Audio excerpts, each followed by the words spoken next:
Assalamualaikum warahmatullahi ta'ala wabarakatuh. Alhamdulillah, assalatu wassalamu ala rasulillah Sayyidina wa nabina Muhammad ibn Abdillah wa ala alihi wa ashabihi wa mawalah, amma ba'd. Pemirsa saluran dakwah TV, radio dan channel YouTube Islamic Center Kalimantan Timur yang dirahmati oleh Allah Subhanahu wa taala, kita bersyukur kepada Allah karena pagi menjelang siang ini kita kembali diberikan kesempatan oleh Allah untuk bisa menonton acara siaran Muzakarah Fikih bersama guru kita Ustadz Mudassir Rahman Hafizahullah Ta'ala. Pemirsa yang berbahagia, kita bersyukur kepada Allah karena kita masih diberikan kesempatan untuk hidup hingga hari Sabtu ini, dan kita masih diberikan kesehatan oleh Allah Subhanahu wa taala sehingga dihindarkan dari wabah, bencana dan musibah, terutama dihindarkan dari COVID-19 yang saat ini sedang menjadi pandemi di negeri kita dan termasuk di kota kita, kota Samarinda ini.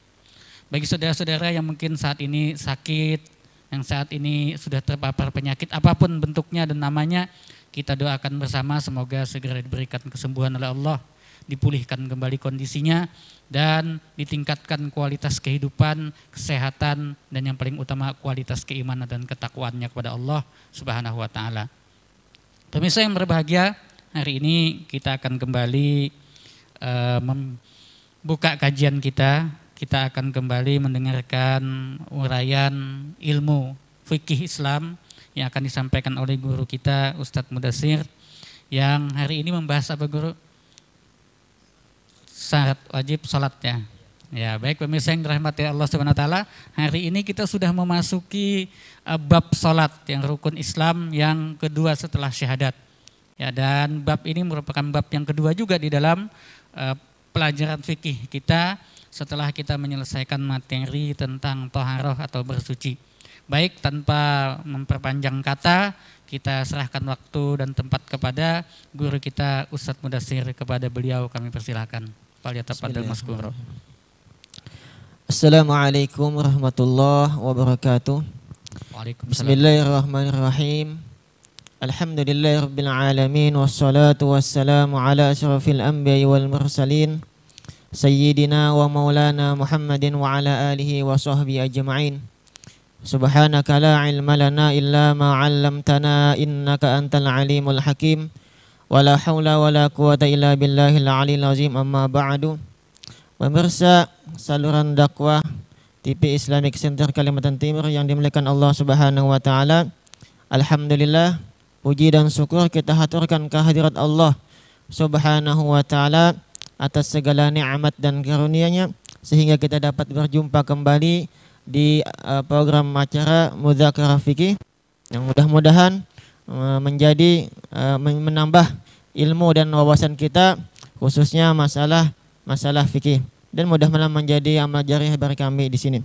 Salawat dan salam senantiasa tercurah banyak kepada junjungan kita Sayyidina Muhammad sallallahu alaihi wasallam, dan juga kepada keluarga beliau, para sahabat dan pengikut daripada syariatnya Nabi Muhammad sallallahu alaihi wasallam dari dahulu, sekarang hingga hari kiamat.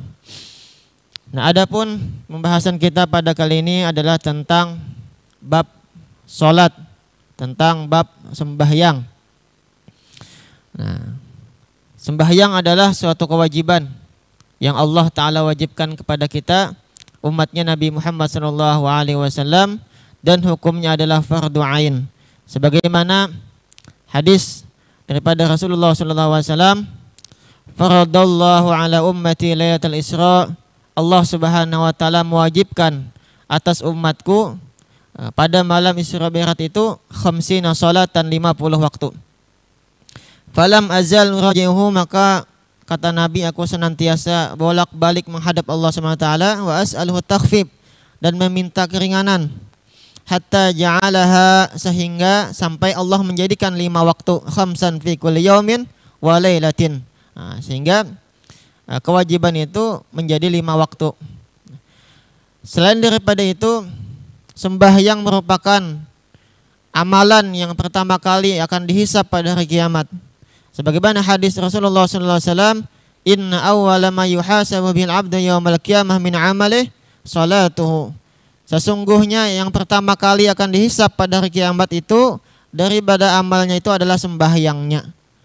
Jadi yang pertama kali dihisab pada hari kiamat itu adalah masalah sembahyang. Dan sembahyang itu masalahnya fikih. Diterima kada diterimanya sembahyang atau ibadah yang lain, itu syaratnya itu sah dulu menurut ilmu fikih. Nah, kemudian syarat wajibnya sembahyang itu kata ulama ada 6. Jadi apabila 6 macam ini terkumpul, maka wajib dia itu mengerjakan sembahyang. Yang pertama adalah al-islamu, adalah Islam. Artinya orangnya itu Islam, beragama Islam. Nah, setiap orang Islam wajib mengerjakan sembahyang. Yang membedakan orang Islam dengan orang kafir adalah sembahyang. Jadi setiap orang Islam diwajibkan sembahyang. Ini syarat yang pertama. Maka dari syarat ini tidak wajib atas orang yang kafir itu, kafir asli, mengerjakan sembahyang. Dan kada wajib juga bagi mereka itu mengkodok sembahyang apabila masuk Islam.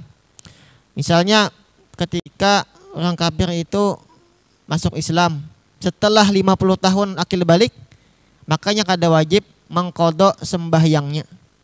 Nah, di sini kita kada kawa merasa mulia daripada orang non muslim. Karena bisa aja dalam satu waktu Allah Subhanahu wa taala memberikan hidayah kepada mereka itu sehingga Islam, maka Allah taala hapuskan segala dosa-dosanya yang berhubungan dengan Allah taala. Sebagaimana firman Allah taala, qul lil ladzina kafaru iyantahu yughfar lahum ma qad salaf.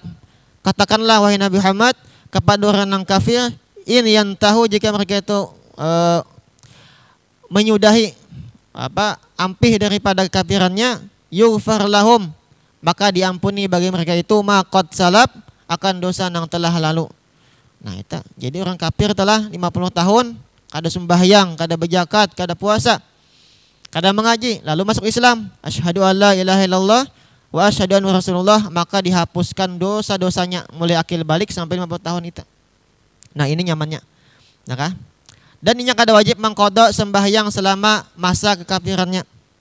Bahkan kada sah dikodok juga. Kada sah. Nah, beda halnya kalau orang itu Islam kemudian murtad, naudzubillahi min zalik. Orang murtad itu wajib mengkodok sembahyangnya selama ia murtad. Nah, jangan sampai kita terjadi murtad ini. Nah, jadi yang pertama adalah syaratnya beragama Islam. Syarat yang kedua, syarat wajibnya sembahyang itu adalah al-buluk, balik. Nah, balik itu adalah sampai batas taklif. Ada 3 macam orang balik itu. Pertama dengan usia.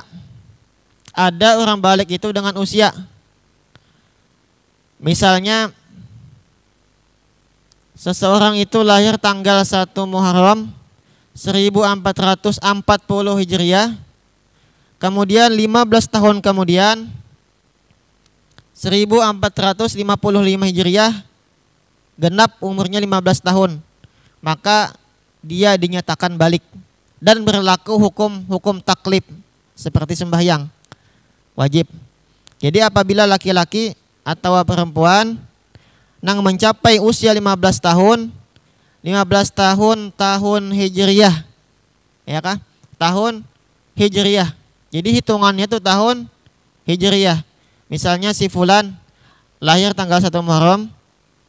1 Muharram lah. Kemudian lahirnya itu jam 8 malam tepat. 15 tahun kemudian tanggal 1 Muharram jam 8 malam, itu jam 8 itu balik di situ, jam situ. Jadi hitungannya adalah bulan Hijriyah. Nah, yang pertama laki-laki atau perempuan balik. Apabila balik maka wajib menyusul sembahyang. Yang kedua adalah baliknya itu dengan sebab ihtilam, yaitu keluar mani. Sama ada keluar maninya itu di waktu tidur atau keluar mani waktu jaga, laki-laki atau perempuan. Maka ketika dia keluar mani maka sudah balik, disebut balik namanya. Maka berlakulah hukum taklifi. Atau yang ketiga baliknya dengan sebab datang bulan haid. Nah ini khusus bagi babinian, biasanya 9 tahun atau lebih sedikit. Nah ketika seorang anak itu sudah balik, maka berlakulah hukum wajib sembahyang kepada mereka itu. Ya kah? Wajibnya sembahyang, ya balik. Kemudian yang syarat yang ketiga adalah al-aqlu, berakal. Bukan balik aja tapi berakal. Artinya akalnya sehat. Maka dari sini tidak diwajibkan sembahyang itu kepada orang yang gila. Karena orang gila itu akalnya hilang. Zawadul akli, hilang akalnya. Jadi kalau ada orang yang kada sembahyang, nah mungkin yang kada bakal, ya kah? Orang kada sembahyang mungkin yang kada bakal. Ini orang gila kada wajib sembahyang. Dan seandainya orang gila itu sembuh, maka kada wajib juga mengqada sembahyang selama masa gilanya. Sebulanan kegilaan. Sebulanan itu kada wajibnya mengqada sembahyang. Kecuali kena ketika sembuhnya di akhir waktu, nangnya masih ada waktu situ sedikit walaupun serakaat. Nah itu nang dikoda tadi situ juga. Kemudian lagi anak-anak nang belum tamyiz, belum bisa membedakan. Tamyiz, anak-anak 5 tahun, 4 tahun itu kada wajib sembahyang, bahkan kada sah sembahyangnya. Kakak-anakan yang belum tamyiz itu kada wajib sembahyang dan kada sah juga sembahyangnya. Nah itu kada wajibnya sembahyang kakak-anakan. Ya, akalnya belum lagi. Termasuk juga kada wajib sembahyang al-mughma alaih, orang yang pingsan. Pingsan itu juga kada wajib sembahyang. Misalnya jam 8 malam atau jam 7 malam pingsan sampai ke subuh. Jadi isya kada wajib sembahyangnya, dia pingsan. Dan kada wajib juga mengqada selamanya pingsan. Nah, yang ketiga. Yang keempat adalah syarat wajibnya sembahyang itu suci daripada haid dan suci daripada nifas.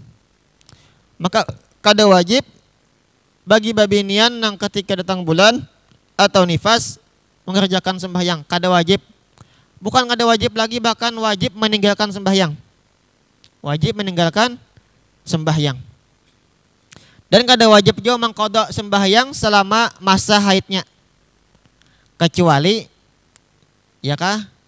Nanti ada masalah nangnya wajib mengqada. Ketika datang bulannya itu di dalam waktu sembahyang. Dan ninya belum mengerjakan sembahyang. Padahal sampai aja seandainya dikerjakan sembahyang. Misalnya datang bulan jam 1, zuhur jam 12:20. Ada waktu 40 menit. Di situ sampat benar sembahyang, ya. Kada digaunya sembahyang.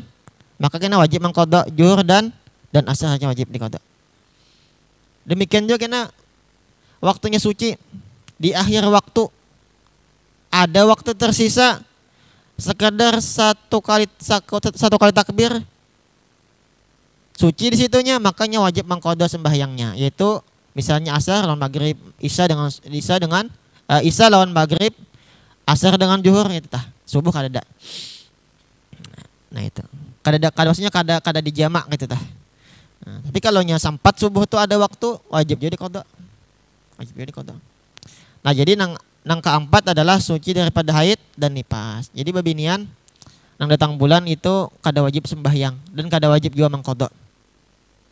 Nah, di dalam kitab Syarah Al-Yaqutun Nafis disebutkan oleh pengarangnya, bagi babinian yang datang bulan itu supaya dapat pahala orang sembahyang nang kayak apa? Ketika masuk waktu inya berniat, seandainya aku kedatang bulan aku sembahyang. Maka ujar sidin itu babinian itu dapat pahala dengan niatnya itu nah. Karena masuk waktu asar kita pulang berniat, sakanya kada datang bulannya aku pas sembahyang sudah nih. Nah, dapat niat, dapat pahala tak? Karena waktu maghrib kita pulang, seandainya aku nih kada datang bulan aku sembahyang sudah nih. Nah niat kayak itu dia dapat pahala. Nah ini ilmu bagi kita. Kemudian yang kelima, syarat wajibnya sembahyang itu adalah bulughud dakwah. Sampai dakwah lawan inya. Maka kada wajib sembahyang itu bagi orang yang kada sampai dakwah. Misalnya orang yang hidup di ujung benua, di ujung kampung, pedalaman di ujungnya lagi, iya kah? Nang di situ kada ada ulama, kada ada tuan guru, kada ada sekolahan. Nya kada tahu bahwa sembahyang itu wajib. Nah, kada wajib lawan inya dan kada wajib mengqada lawan inya. Tapi kalau hidup di tengah kota atau hidup di tengah-tengah kampung nang di situ ada ulamanya juga, kada tahu masalah sembahyang ini, maka kada dimaafkan, itu tetap wajib sembahyang. Yang keenam, syarat wajibnya sembahyang itu adalah salamatul hawas, selamat panca inderanya yang dua, yaitu matanya sehat, telinganya sehat. Maka kada wajib sembahyang bagi orang yang buta tuli, buta sekaligus tuli. Kada kawa kita mengajar orang buta tuli tak. Hendak kita praktikannya buta, hendak kita padai ilmunya nyetuli. Jadinya kada wajib baginya itu bagi orang yang diciptakan dalam keadaan buta tuli, ya kah? Iya, yang ada istilah tak buta tuli jarang ini nih. Kada masuk nasihat, sudah buta tuli pulang. Nah, ini kada wajib sembahyang tak. Orang yang diciptakan buta sekaligus tuli. Sekalipun bisa berpandir, ya kah? Jadi kada wajib juga mengqada seandainya inya sembuh daripada buta tulinya. Nah, ini adalah 6 macam syarat wajibnya sembahyang. Apabila terkumpul 6 macam ini, maka wajibnya sembahyang. Ya kah? Wajibnya sembahyang tak? Kada boleh yang ada sembahyang. Bila yang ada sembahyang, dosa besar hukumnya, ya kah? Dosa besar. Apalagi kekanakan. Ya kah? Nah, anak-anak, walaupun anak-anak itu kada wajib sembahyang, tetapi wajib bagi orang tuanya, abahnya atau mamanya atau kaiknya atau neneknya memerintahkan si anak itu untuk sembahyang. Ini kewajiban orang tua nang bayi si anak. Ketika anak itu sudah sampai usia 7 tahun, tamyiz. Nah, ini kewajiban walaupun si anak itu kada wajib sembahyang. Tapi si orang tua wajib menyuruhnya sembahyang. Masuk waktu zuhur nak sembahyang. Masuk waktu isya nak sembahyang. Si anak pang mesti kada sembahyang kada masalahnya, kada wajib. Tapi nang wajib itu memerintahkannya itu nah. Nah, menyuruh si anak itu sembahyang itu wajib. Wajib fardu kifayah. Muka ada mamanya atau abahnya atau kainya atau neneknya. Apabila orang tua itu kada melaksanakan kewajiban ini, maka berdosa mama abahnya tak, neneknya kainya. Bila kada menyuruh si anak nang sudah sampai 7 tahun tadi tamyiz, kada disuruh sembahyang, dilihat akannya sembahyang. Artinya kada disuruh itu tah, kada disuruh sembahyang, maka berdosa tak mama abahnya. Maka nang ujar Nabi napa? Muru auladakum, perintahkanlah anak-anak kalian itu bersolat sembahyang. Wahum abna'u sab'in, walhal mereka itu umur 7 tahun. Wadribuhum 'alaiha wahum abna'u asyar. Dan pukul mereka itu ketika umur 10 tahun. Ketika si anak itu berumur 10 tahun disuruh kada mau sembahyang, maka disuruh Nabi dipukul. Nah, dipukulnya pukulan mendidik, bukan pukulan menyakiti. Ya kah? Dan pokoknya kada boleh lebih daripada 3 kali. Pukulannya nang mendidik, bukan melukai. Jangan anak kada sembahyang dipukuli pakai ulin, tangkap polisi ya. Masuk busam kita. Nah, jangan. Jadi pukulan mendidik.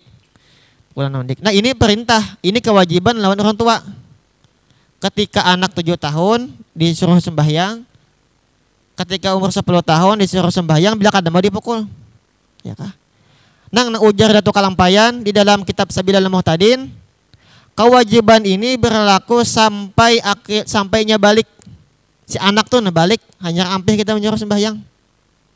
Jadi mulai umur 7 tahun telah sampainya balik, misalnya baliknya 15 tahun. Nah, hitungnya berapa tahun tak? 7, 8, 9, 10, 11, 12, 13, 14, 15, 9 tahun.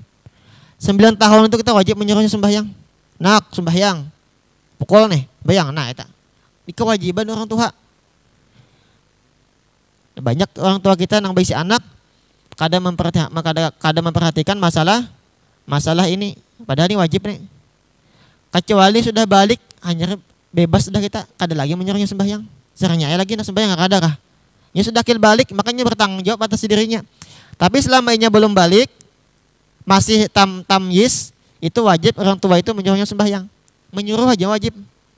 Masalahnya kada, itu lain lagi kena. Nya kada wajib juga sembahyang. Nang wajib itu adalah menyuruh muru auladakum bisalah. Nah, itu kada gampangan nang bisi anak tuh lah. Kewajibannya banyak. Apalagi masalah sembahyang. Jadi itu kalau akil baliknya umur 10 tahun sampai 10 tahun, kewajiban orang tua menyuruh sembahyang. Ya kah? Ya paling cepat tuh 9 tahun lah balik. Bebinian atau lakian, paling cepat tak. Ya kah? Kada di Jepang lah anak-anak nang balik 7 tahun kada ada. Anak bayi ajaib kalau 7 tahun balik ya. Nah, itu adalah syarat. Nah, selain daripada itu lagi apa? Kewajiban orang tua wajib mengajari anaknya sembahyang. Yang nang wajib itu mama abahnya nang belajar sembahyang. Lain kami, ya kah? Kami ada wajib. Wajib mamanya mengajar atau abahnya. Amun abahnya kada bisa mamanya kada bisa kayaknya kada bisa neneknya kada bisa siapa? Upah guru untuk mengajari anak pian untuk sembahyang, ya kah? Termasuk juga bab wudu wajib juga. Mandi wajib, istinja itu adalah fardu ain. Melajari si anak ilmu tentang sembahyang. Namanya abahnya. Bila nya kada sanggup melajari, abahnya kada pintar juga. Ya kah? Maka wajib mama abahnya itu mengupah orang lain atau guru untuk melajari anaknya. Dan upah itu diambil daripada harta si anak kalau si anak itu ada harta. Kalau si anak ada harta, maka upahnya itu diambil daripada harta mama abahnya. Kalau mama abahnya miskin, kain ininya nang wajib menafkahi. Kalau kain ininya kada berduit juga, baitul mal. Kalau kada ada juga baitul mal, maka kewajiban itu dipikulkan kepada orang sugih daripada orang Islam. Nah, kayak itu tadi dalam fikih adalah urutannya. Nah, jangan sampai anak-anak kita kada tahu masalah sembahyang, apalagi usia akil balik itu akan banyak menang lengah nyatanya si anak dan orang tuanya kada memperhatikan nang kayak apa sembahyangnya, ya kah? Baliknya tuh apabila kada tahu orang tuanya ini tahu bagawi aja, kewajiban ditinggalkan. Nah, ini dosa nih, dosa besar hukumnya, ya kah? Meninggalkan kewajiban.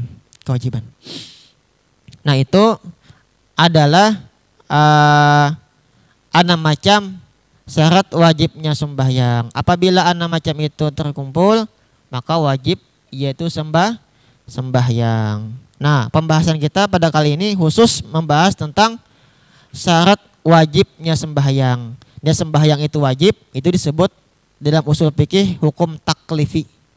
Kemudian syarat-syaratnya itu disebut dengan hukum wadai namanya. Nah, selain pembahasan ini nanti selanjutnya kita akan membahas tentang syarat sahnya sembahyang di pertemuan yang selanjutnya insyaallah. Kemudian kita akan membahas tentang rukun sembahyang. Selanjutnya lagi kita akan membahas tentang sunnah di dalam sembahyang. terus selanjutnya sampai sembahyang berjamaah dan lain sebagainya. Nah, karena bab ini panjang, mungkin kita akan 5 atau 6 kali pertemuan, ya kah? Karena ini penting, ya kan? Sebagaimana tadi disebutkan oleh Nabi Sallallahu Alaihi Wasallam, yang pertama kali dihisab daripada amalan kita itu adalah sembahyang, ya kah? Bahkan sembahyang itu komplit di situ. Di situ ada puasanya. Kan orang sembahyang kada boleh makan minum, puasa sudah namanya. Kada sah sembahyang sambil makan. Nah, puasa ada di dalam sembahyang. Kemudian berhaji ada, orang haji itu kemana hadapnya? Ke Baitullah. Orang sembahyang itu ke Baitullah juga hadapnya. Maka di dalam sembahyang itu ada juga nilai hajinya.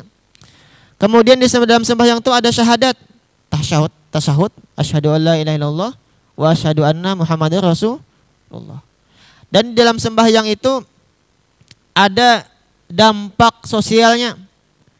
Innas sholata tatanha 'anil fahsya'i wal munkar. Sembahyang itu menegah daripada fahsya, perbuatan yang keji, dan munkar, perbuatan dan munkar. Ada dampak sosialnya bagus. Dan di dalam sembahyang itu ada dampak ekonominya. Ada. Di mana? Orang sembahyang itu wajib menutup aurat. Ya kah? Nah, di sini orang berjualan tapih payo, berjualan gamis, berjualan kopiah, walaupun kopiah itu kada menutup aurat juga. Ada dampak ekonominya. Dan di dalam sembahyang itu ada nilai politiknya, yaitu persatuan. Jika orang sembahyang berjamaah itu bersatu kalau kada mungkin berpisah-pisah. Kecuali zaman ini darurat kah? Itu kada masalah. Tapi biasanya orang sembahyang berjamaah itu rapatkan barisan ya kah? Nah, itu persatuan namanya. Jadi komplit di dalam sembahyang itu. Dan sembahyang itu adalah perintah yang langsung Nabi mengambil Allah Ta'ala tanpa perintah daripada malaikat Jibril. Lain perintah yang lain itu kebanyakannya adalah lewat malaikat Jibril alaihissalam. Nah, itu hebatnya sembahyang. Nah, mudah-mudahan pemaparan ini menambah ilmu dan wawasan kita tentang kewajiban sembahyang itu. Ya, jadi sudah tahu, mudah-mudahan kita kau mengamalkan. Allah Subhanahu wa taala a'lam. Mungkin ada pertanyaan. Baik, pemirsa yang dirahmati oleh Allah Subhanahu wa taala, demikian tadi penjelasan dari guru kita Ustadz Mudassir Rahman mengenai syarat wajib sholat. Nah, jadi ini pemirsa sekalian, pelajaran tentang sholat ini adalah pelajaran yang pokok atau pelajaran yang sangat utama sekali dalam fikih Islam atau dalam ajaran syariat agama Islam.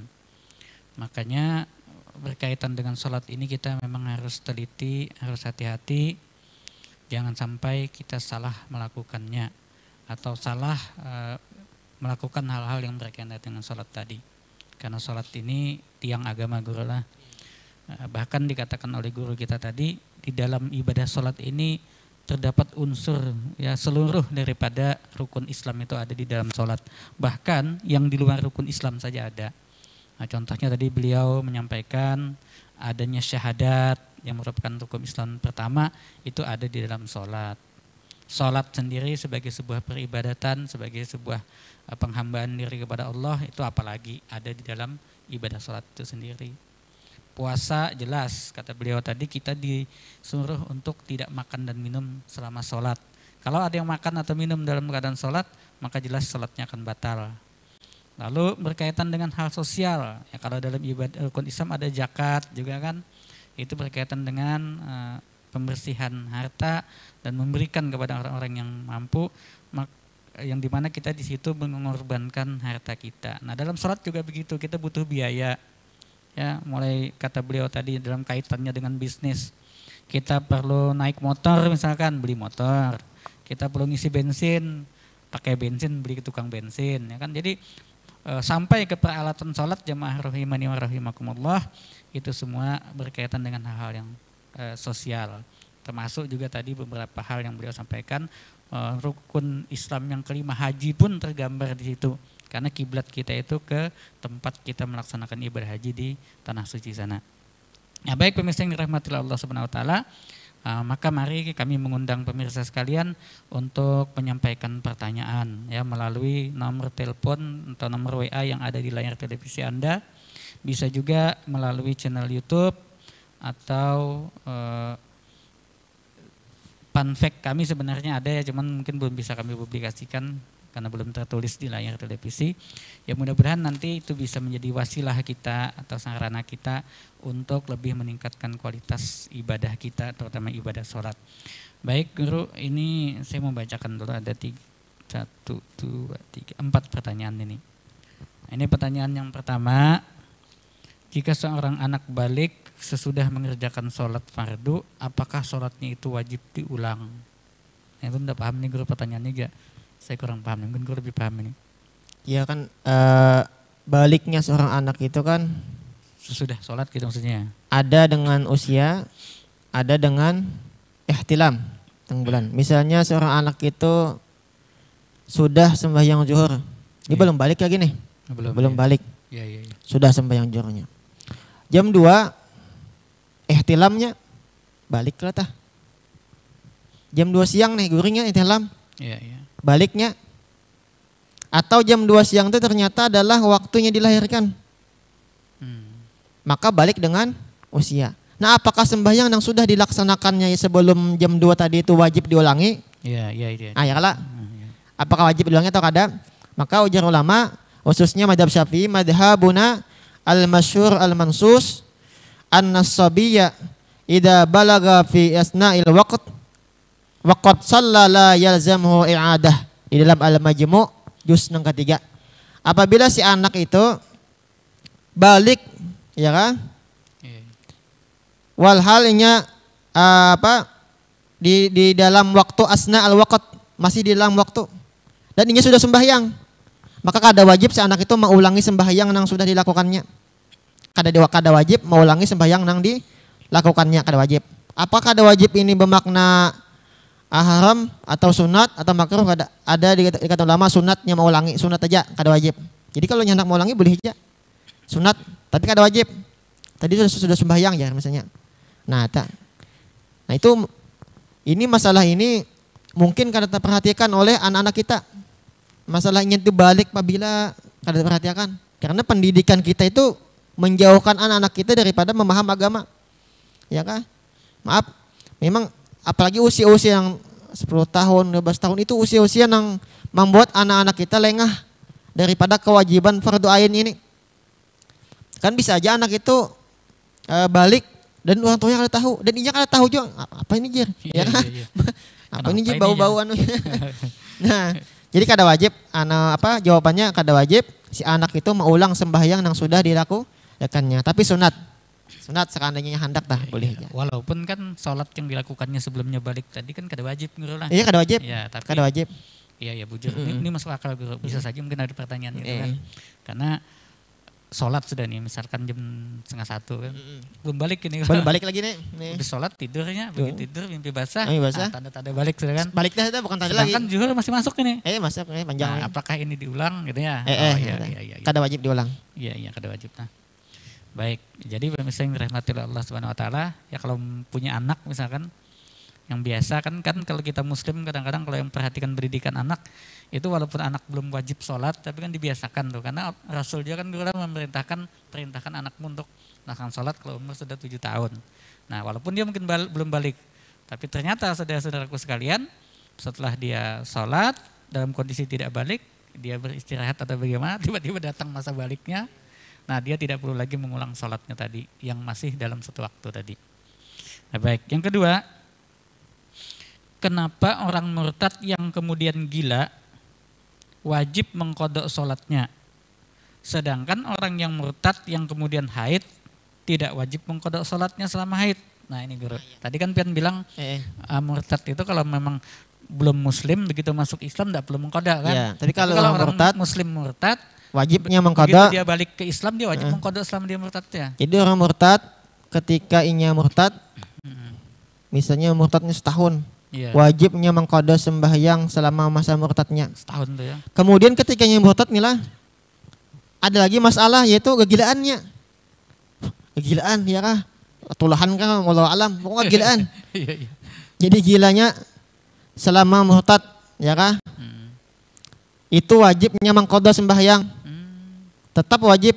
selamanya murtad dan selamanya gila di dalam murtadnya. Wajib. Beda kalau ini datang bulan. Bebinian inilah murtad, naudzubillah min dzalik. Bebinian ini murtad, kemudian datang bulan. Kan biasa bebinian itu datang bulan. Si binian itu kada wajibnya mengqada sembahyang selama masa haid. Kada wajibnya mengqada apabila masuk Islam lah. Kenapa? Karena orang gila itu boleh kada sembahyang, arti kada wajib sembahyang itu rukhsah, keringanan, sifatnya adalah keringanan. Nah, sedangkan datang bulan itu azimah, bukan keringanan. Dia wajib kada sembahyang, bahkan wajib meninggalkan sembahyang. Sementara orang gila itu kada wajib sembahyang dengan artian bolehnya kada sembahyang. Ada rukhsah itu. Ya, jadi rukhsah itu di dalam kaidah fikih ar-rukhasu la tunatu bil ma'asi. Keringanan itu kada diberikan kepada orang yang maksiat. Kan gila itu kan rukhsah. Sedangkan si murtad ini adalah maksiat. Keringanan bagi orang maksiat apa? Keringanan bagi orang gila tadi kada diberikan kepada orang maksiat. Beda lawan datang bulan. Datang bulan itu bukan keringanan. Tapi nya wajib memang kada boleh sembahyang. Berarti double itu dosanya guru lah. Double tak? Ya kan? Kesalahannya double. Dosa. Nah, kena tuh sama juga lawan orang yang apa? Banyak kayak lagi lah. Yang itu tak. Tapi ini mungkin jarang bang terjadi lah masalah kayak ini. Cuman kena kalau dia masuk Islam, si murtad nih masuk Islam, maka wajibnya mengqada sembahyangnya. Walaupun di dalam masa murtad itu pernah gila. Ya kah? Terhitung. Tapi kalau orang Islam gila, ini orangnya Islam, kegilaan. Masa gilanya itu kada wajib mengqada sembahyang. Kecuali kena sembuhnya di akhir waktu sembahyang. Yang sama lawan datang bulan tah. Ketiga. Ya kah? Misalkan semenit lagi nih habis waktu. Misalkan sembuhnya tuh jam 2 siang, berarti sempat zuhur misalnya. Sempat benar kata. Ya kan? Sempat benar. Berarti zuhurnya wajib karena. Zuhur itu wajib diqada. Kalau nya kada sampat lah. Mun sampat ya wajib dilaksanakan. Nah, itu aja nang wajib tah. Oke. Yang kedua, ini kenapa ya? Bolehkah menunda pelaksanaan sholat fardu dari awal waktu ke pertengahan waktu dan di akhir waktu? Melambatkan sembahyang waktu. Menunda pelaksanaan. Iya, menunda ya orang. Di dalam kitab Al-Majmu' itu disebutkan boleh. Artinya menunda pelaksanaan sembahyang sampai pas waktu sembahyang masuk. Mungkin aja sebenarnya jangan di tengah waktu aja. Itu boleh aja. Boleh aja. Walaupun yang afdalnya adalah di awal waktu awalul waqt apa ridwanullah itu hadisnya kan.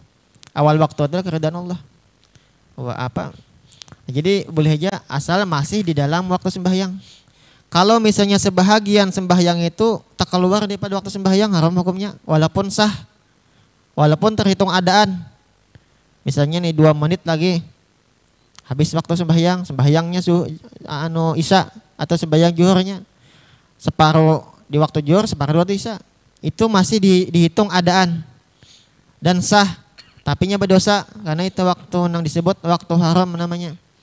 Tapi kalau masih kawa melaksanakan sepaket sembahyang itu di dalam waktu maka boleh aja, hukumnya boleh. Teman abdalnya adalah di awal waktu. Ya, jadi Nabi Muhammad SAW pernah ditanya ayyul a'mali abdalu, amalan apakah yang paling abdal? Jadi Nabi menjawab sesuai dengan yang bertakun. Ujar Nabi, amalan abdal itu adalah sembahyang di awal waktu. Jadi sampai waktunya sembahyang di awal waktu. Nah, tujuan Nabi abdal. Ya, Nabi itu kadang menjawab pertanyaan sahabatnya sesuai dengan sahabatnya. Ya, dia sahabat yang bertakun. Amalan apakah yang baik? Ujar Nabi, jangan penyarikan ya Nabi. Nah, berarti nang bertakun penyarikan. Iya. Jadi Nabi sesuai dengan kondisi orang yang bertakun. Bukan berarti Nabi pelin-pelan ya kan. Kada Ini kenapa jawaban ini lainnya? Di sini anak ibadah paling abdul ini jawabannya. Ini Nabi itu menjawab sesuai kondisi orang yang bertakun. Mungkin lah kalau kalau dilihat Nabi ini orang ini jarang mandi. Bertakun apa amalan paling baik mandi kan presiden. Nah, mungkin artinya untuk pribadinya itu kan masing-masing. Tapi berlaku juga lah kita.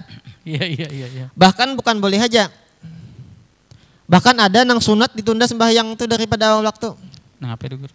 Sebagaimana disebutkan dalam kitab Bughyatul Mustarsyidin. Iya, iya. Ada 27 macam nang sunat sembahyang itu ditunda dari awal waktu lah, bukan keluar waktu, kada di awal waktu. Bukan Bisa lepas di waktu. bisa di tengah waktu atau di akhir waktu, tapi masih sempat. Sama belum habis waktu lah. Iya, jangan sampai habis. Nah, ada 27 macam. Di antara nang 27 macam itu apa? Apabila pertama si anak itu mengetahui baliknya itu dengan usia. Misalnya ada seorang anak lahir jam 9 malam. Tanggal 1 Muharram. Iya kah? Nah, kina pas orang ajan Isya, kina ya sembahyang dulu. Belum masuk lah. Belum masuk ini. Belum Kina jam anu kalau lahir kan ulang tahun nih. Ah, iya, iya, iya. Ya kan orang lahir tuh kan jamnya ditulis juga tah. Biasanya ditulis oleh bidannya jam sekian, beratnya sekian. Lalu si anak ini kalau nya tahu baliknya dengan usia, maka disunatkannya menunda sembahyang sampainya melewati jam nang dilahirkannya tadi. Jam 9 malamnya lahir. Ya, di situnya sembahyang wajib jadinya. Sunat hukumnya tak? Sunat hukumnya. Berarti guru sunnah hukumnya kita memperingati ulang tahun dulu. Boleh. Memperingati lah, dan kata-kata memperingati. Iya, Ingat iya, maksudnya. Ingat. Oh iya ingat. Bukan berpesta-pesta bang artinya. Bagus Ingat. tuh yang diingat-ingat waktu Ya, apabila jam berapa lahir ya kan. Soalnya kalau kada ingat kan bahaya. Karena ada sebahagian orang itu baliknya dengan usia. Di antaranya adalah al-alim al-almah. Iya. Tuan guru Abah Guru Kumpul. Ya kah? Muhammad Zaini bin Abdul Ghani. Itu sidin beliau itu baliknya dengan usia 15 tahun. 15 tahun Hijriyah lah. Nah, sidin itu baliknya dengan usia. Lain kayak kita ini baliknya dengan ihtilam. Ihtilam. Nah, jadi kekanakan yang tahu bahwanya balik itu dengan usia, sedangkan nih malam ini nih balik nih tunda ya lah. Tengah malam lah, yang tengah malam kenanya sembahyang Isya. Menunggu waktu wajibnya. Ya kah? Sunat tuh hukumnya. Sunat. Ya walaupun seandainya dia sembahyang juga, kemudian setelah sembahyangnya balik, nya kada wajib juga mengkoda. Iya. Ada kada wajib mengulangi sembahyang itu. Cuma dianjurkan guru lah. Ya, dan sunatnya kita ditunda aja. Kena aja sudah nang wajib punya sembahyang nang itu tah. Karena pahala wajib lebih ganal daripada pahala sunat. Betul. Makanya redaksinya dia disunahkan guru Ya, lah. disunatkan. Diwajibkan ya. Jadi itu ada 27 macam hanya sebuting ya kah. Nang kedua, tapi kada mun sampai seberkataan lah. Iya. Habis waktu kita. Ada apa-apa. Ya kah? Mun sebutkan anu alamat kitabnya aja ya kalau. Yang penting-penting guru. Iya. Di antaranya lagi apa? Ketika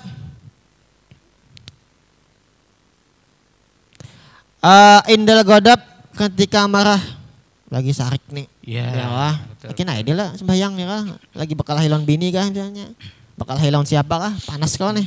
Jiwa gitu nih. Dinginkan dulu lah. Dingin akan aja lah ya kah? 10 menit kah? Setengah jam kah ya dingin kan. Nah, yang sembahyang. Iya. Karena sembahyang kada khusyuk orang pikirkan anu aja. Nah, kemudian lagi apa? Ketika sibuk menolong orang kebakaran atau sibuk menolong orang yang tenggelam, maka bubuhan tim SAR ini atau tim pemadam ini sunat menunda sembahyangnya. Menunda loh ya, bukan kada sembahyang. Menunda dari awal waktu. Jadi Isya sudah nih, adzan sudah. Sedangkan kita ini bertugas memadamkan api. Jangan sembahyang dulu. Jong ya dulu. Iya. Kena ada sembahyang dulu ya lah. Tengah waktu kah? Itu sunat hukumnya. Atau di akhir waktu kah? Yang penting masih di dalam waktu tah. Sunat hukumnya tuh bebuan pemadam tak. Sembahyangnya kena aja. Tadi gue tadi kan jam 10 malam tuh kebakaran dalam pakai. 10 telang. Nah, jadi misalkan tim relawan tuh asik itu belum sholat Isya kan jam 2 jam 3 masih boleh sholat masih Isya bisa. kan? Nah, itu kena kita pembahasannya tentang waktu sembahyang. Isya tuh sampai mana habisnya kan. Iya. Nah, itu. Nah, sunat tuh kami apa orang tenggelam misalnya. Ya kan, tolongin dulu orang itu. Tolongin dulu ya. Jangan sembahyang lagi aja, nak sembahyang dulu aja ya.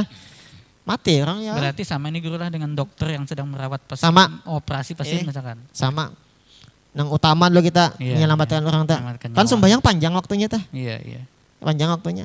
Nah, itu sunat hukumnya tah. Nah, kalau waktunya yang sempit guru, misalkan kayak zuhur ke asar, sementara operasinya dari jam 12 harus bisa sampai jam 5 sore misalkan. Nah, kalau sempit sembahyang dulu. Dan Mbak itu kan lagi asik mau operasi, ajan. Apakah ini boleh diqadha dalam kondisi darurat seperti ini? Karena kalau ditinggalkan pasien bisa mati itu. Nah, lain lagi itu bisa juga. Mungkin masuk rusuh nih guru lah. Bisa juga tak, ya kan? Darurat juga tak bisa juga itu. Darurat itu, bukan disunahkan tapi darurat itu kondisinya. Iya, dibolehkan. Bukan sunat tak. Iya. Nah, di antaranya banyak lagi itulah masalah-masalah itu. Atau ketikanya sibuk membunuh ular. Ada ular misalnya di rumah. Masuk atau sembahyang nih. Bunuh dia ular tak? Ular nang akan mencelakai orang banyak nih, membahayakan. Iya. Tangkap kada ular sawahnya. Kada boleh cong tuh. Ya, kena dulu aja karena sembahyang. Sampatnya mati orangnya nih ya lah. Nah, atau nangkap orang gila misalnya, hamuk. Iya. Kena ya sembahyang dulu. Ya kan sunat hukumnya menunda. Jadi ada sembahyang tuh nang sunat ditunda. Tapi kalau kada ada alasan nang syar'i, maka nang afdol itu mengerjakan sembahyang di awal waktu. Sunatnya melaksanakan sembahyang di awal. Atau misalnya ini sangat mudafaatul hadas, menahani hadas. Hendak benar buang air besar kan? Iya, buang air besar lah. Kena dulu sembahyang. Pas azan, pas Iya, mulas lah. Pas mulas. Jadi dahulukan dulu ke WC. Sunat hukumnya. Betul. Kalau anak pengguru kan katanya ada hadisnya kalau kita makan juga gitu lagi anak makan sudah disidangkan azan. Sama makan dulu. Oh, makan dulu ya. Tapi memang kita hendak benar makan. Namun yang pipti aja masih ada bapak juga aja. Mana parut kan? Ada sembahyang dulu. Nah, sunat tuh hukumnya menunda pelaksanaan sembahyang untuk makannya. Karena hendak benar makan sudah. Ini kalau yang kada ditunayakan nih, kena waktu sembahyang tapi gerakan terus mas. Apalagi muhadatul hadas tadi. Anak buang air besar tadi. Ini kan kawa di apa-apain. Harus ditunayakan dulu. Ya kan, tunaikan dulu. Nah, sunat hukumnya. Ulun ngurai masalah makan ini, ulun punya terpikir gitu kan. Kan kalau di kalangan kita terutama masyarakat Banjar ini nah, ada istilah kepohonan kalau ya. Anak berjalan, makan dulu bersantap dia kalau kepohonan. Ulun sempat memikirkan guru, apakah ini hanya narasi orang-orang tua kita karena ngalih menjelaskan kan. Sedangkan jangankan berjalan yang kada penting. Sholat aja yang begitu penting ketika makanan sudah ada di hadapan kan didahulukan makan. Kalau apalagi kita hendak berjalan ke tempat yang kada terlalu penting, hanya cuman ada kawal ke kantor, makanan sudah dihidangkan kita kada mau makan. Nah makanya orang tua dulu daripada ngalih menjelaskan udah makan dulu kalau kepohonan jadi mungkin gitu mungkin lah. Tapi nang mula kepohonan tuh bukan karena makannya. Ucapan orang tua itulah yang maulahnya jadi kepohonan. Karena dua orang tua itu melebihi daripada 70 wali. Iya, makanya guru. Jadi karena itu orang tua ini hendak menyuruh makan itu pertama kan. Nah, sedangkan kita makan itu didahulukan, sholat aja didahulukan makan daripada cuma perjalanan. Nah, mungkin kalau diancam nih orang tua dengan kepohonan itu. Iya, diancam. Kalau pindah kepohonan ya. Nah, karena masalahnya kan itu kan jadi perdebatan guru. Karena ada mengatakan ini kan syirik, apa kan kalau percaya ke itu aja. Nah, kalau ulun pernah ditanya orang, ulun coba menjelaskannya tuh ya dari berbagai sudut lah. Memang kalau kita meyakini gara-gara makanan itu kecelakaan kan nggak boleh bang ya kan. Tapi kan kita mungkin orang bahari dulu nih ada maksud. Nah ada maksud nih kenapa? Ya kan? Cuman memang karena zaman dulu tuh penjelasan tuh kadang-kadang kada penjelasannya kada dan terlalu lebay aja. Terlalu lebay gitu nah. Kalau yang kada mau ya sudah, kada usah diancam-ancam. Nyokin kepohonan ya. Kepohonan itu macam-macam, teranjak teraka, pelanting kah, kepohonan itu macam-macam. Nah itu kadang terlalu hanya memerintahkan sesuatu nang sunat, diancam dengan sesuatu nang menakutkan lah. Iya menakutkan atau sesuatu nang mubah, kan makan tuh mubah. Iya betul. Mubah nih, makannya anu bejapai kan, mubah dah. Artinya berpahala kada berdosa kada. Diancam dengan sesuatu yang menakutkan. Ya kah? Kepohonan ya macam-macam. Kepohonan itu kan macam-macam. Keluar dari atas loting kepohonan juga. Iya, nauzubillah. Nauzubillah ya macam-macam. Nang kada usah. Jadi nang tradisi nang kada paedah gitu ada usah dilanjutkan lagi. Jujur gitu. Ya kah? Ya kalau orang kada mau sudah ya mudahan selamat aja ya lah. Nah, sudah gitu. Nah, makan kan kada. Ya sudah beli. Emang lagi ada ngurang beres. Tapi guru, ini ada lagi terakhir nih guru pertanyaan.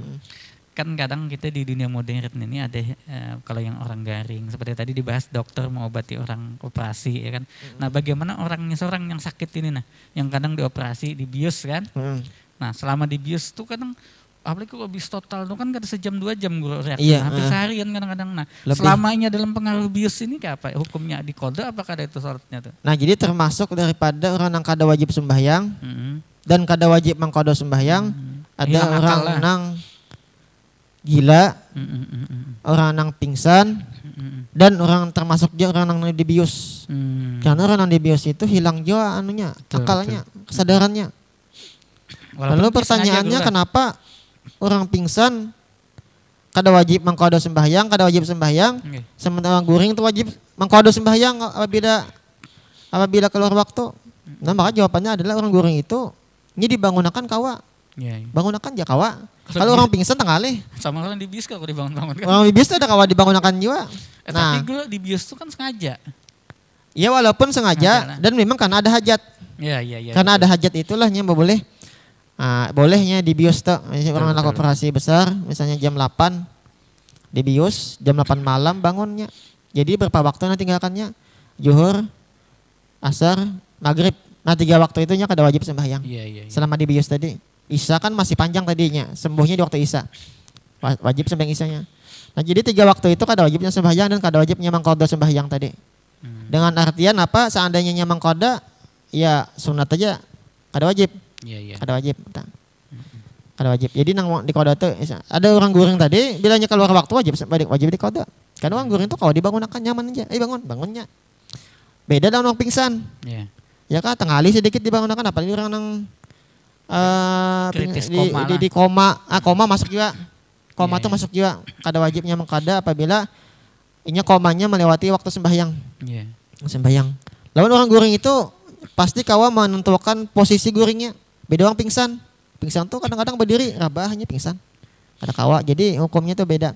Bujur-bujur hilang kalau pingsan tuh ada perasa ya kan. Hilang lah. Iya. Nah jadi tadi malam tuh ulun mencari apa perbedaan pingsan lawan guring itu di mana? Oh sakalnya di situ. Bahkan ada Imam As-Subuki mengarang kitab namanya Ibrazul Hikam. Tentang hadis Rufi al-Qalam. Sidin mengarang kitab tuh, tentang masalah itu. Ya kan dipaparkan Sidin di dalam kitab Ibrazul Hikam.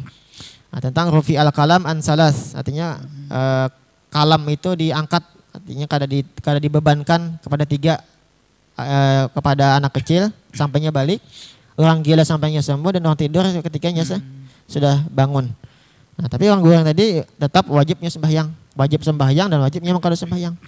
Orang nang di bius, ya kah? Orang nang bius kada wajib nyetu sembahyang.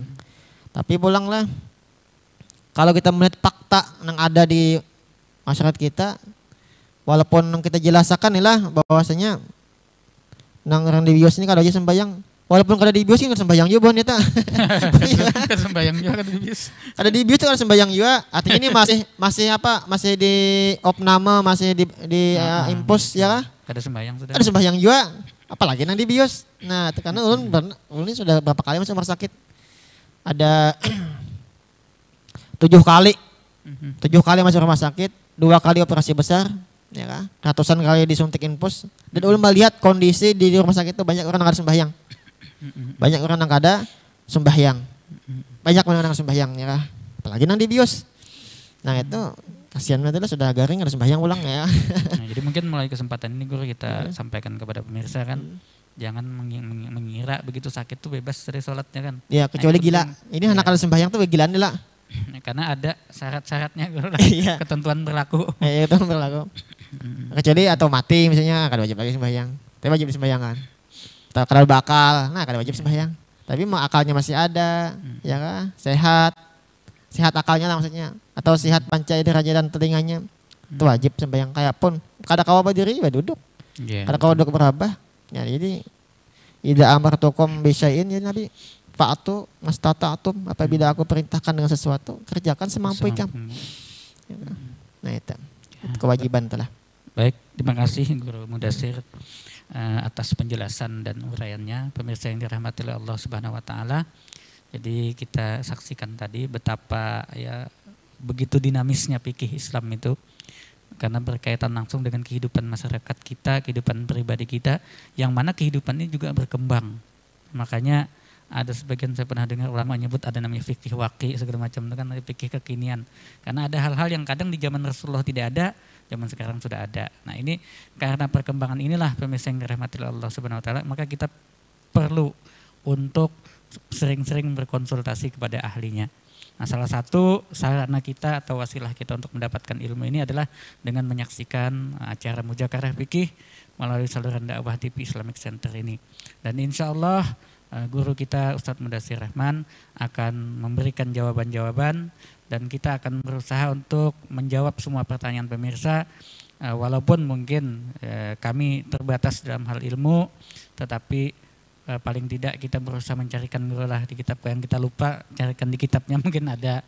Yang jelas mungkin apa yang diajarkan ini juga bukan ijtihad sendiri, tetapi berdasarkan kitab-kitab fikih khususnya. Nah ini yang perlu kita tegaskan guru, khususnya acara kita pada hari ini kita berpegang kepada fikih mazhab Syafi'i. Ya, jadi kalau ada mazhab lain yang berbeda pendapat, yang berbeda pandangan tidak masalah. Ya kita diskusikan, kita muzakarahkan. Makanya ini kita ada namanya acara ini muzakarah supaya kita bisa saling berbagi dan kita saling melengkapi satu dengan yang lainnya.